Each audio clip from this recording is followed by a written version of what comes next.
Every single second, trillions of dollars in high-frequency trades, highly sensitive military data, and literally the entire collective sum of human knowledge flash across the globe. We're constantly told that we live in a weightless, wireless era, right? A digital world where our entire lives just float effortlessly through the air. But what if I told you that is a carefully constructed marketing myth? Welcome to this video, where we're going to absolutely challenge everything you think you know about the digital age. Okay, let's dive into this. Ask yourself for a second, where do you think the internet actually lives? When you send a secure message, execute a trade, or upload a massive file, where does that data physically go?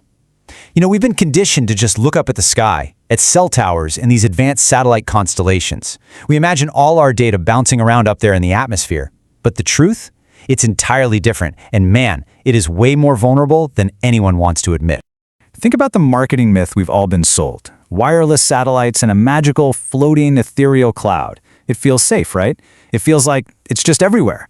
But then there's the heavy reality. The digital age is actually totally analog. It's heavy, it is intensely physical, and it is buried in the pitch-black, freezing abysses of the world's oceans. Your data isn't up in the sky at all. It's sitting right at the bottom of the sea. This statistic right here, it changes absolutely everything. Over 99%. Let me just repeat that real quick. Over 99% of all transoceanic digital traffic travels through a physical underwater nervous system. Almost nothing is truly wireless when it's crossing continents. If your data is crossing an ocean, for sure it is traveling through a literal cable resting in the deep sea mud. And that brings us to a frankly staggering reality check. This entire planetary matrix, literally everything from global banking to international logistics, it all relies on roughly 500 active subsea cables. That's it. Just 500 distinct physical lines keeping modern civilization connected. It's just a wildly stark fragility for a system that's moving trillions of dollars every single day. And to put that into perspective, these absolutely critical cables, the ones carrying the entire weight of the global economy, they're no thicker than a standard garden hose. Think about that. They are these incredibly thin, fragile lines lying wildly exposed across thousands of miles of completely unpredictable marine terrain, subjected constantly to the crushing pressure of the ocean. Section 1. Chokepoints. The anatomy of a macroeconomic collapse. So, what exactly happens when this incredibly fragile infrastructure breaks? Well, if you were to sever just 3 or 4 lines in highly specific, congested oceanic corridors, places like the Luzon Strait or those incredibly narrow choke points in the Red Sea, you don't just get a slower Wi-Fi connection. Oh no, you instantly paralyze the entire financial nervous system of whole continents. A single, localized physical cut creates a massive, sprawling digital blackout. And for years, massive tech monopolies just rented space on these lines. But not anymore. Today, these tech giants are the primary financiers of the new deep-sea architecture. They've quietly transitioned to buying the literal physical pipes outright. They aren't just controlling the software platforms you're scrolling on, they outright own the actual ocean floor conduits through which all competing data has to flow. Section 2. The forensic tap, automated deep-sea surveillance.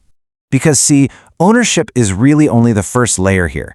Since these fiber-optic lines carry completely unencrypted raw data packets across sovereign boundaries, they are essentially the ultimate listening posts. Here's exactly how it goes down.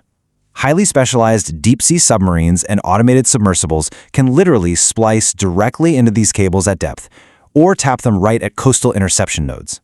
And once they're tapped, all that raw data is instantly subjected to automated AI parsing. Now, what's really interesting about all this is what specifically is being parsed here. We're talking every financial ledger transaction, every single private communication, and deeply guarded corporate secrets. Global intelligence alliances literally have the capability to filter all of these items before they ever even reach their intended destination. This totally shatters the whole illusion of a decentralized open web. We all love to think of the internet as this wild, free, borderless frontier, right? But physically, geographically, the internet is a highly centralized, bottlenecked funnel. Every single piece of planetary data is forcefully squeezed through these highly concentrated physical choke points, entirely controlled by corporate and state-backed filters. Section 3. Geopolitical sabotage, weaponizing ocean repairs. It's one thing to spy on a cable. It's an entirely different level of warfare when you weaponize the actual repairs. Laying and fixing these underwater cables isn't something just anybody can do. It requires highly specialized, multi-million-dollar maritime vessels. And the terrifying reality is that the repair industry is a total monopoly. A tiny, elite private cartel controls the entire global fleet of these cable ships. If a cable breaks, you're entirely at the mercy of this microscopic fleet to fix it. Let's look at the mechanics of how this builds into a truly devastating strategy. Imagine a state of geopolitical friction. An adversary creates a simulated anchor drag, or maybe triggers a strategic underwater landslide. Snap, the cable breaks. But the real tool used against the victim isn't a missile, it's those monopolized cable ships. By simply intentionally delaying those maritime repair vessels, the end result is instantaneous macroeconomic paralysis and a completely isolated national economy. It's literally the perfect anonymous strike.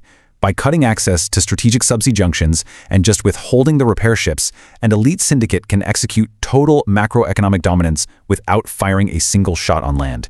It is just a clinical, ruthless execution of modern warfare where the victim is left completely in the dark, literally unable to even connect to the network to report their own collapse. Section 4. The bottom of the sea, the ultimate hidden monopoly.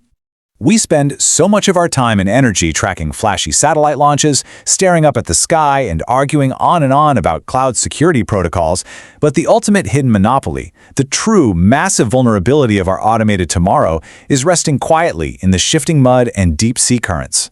The cloud is not in the sky. The cloud is underwater.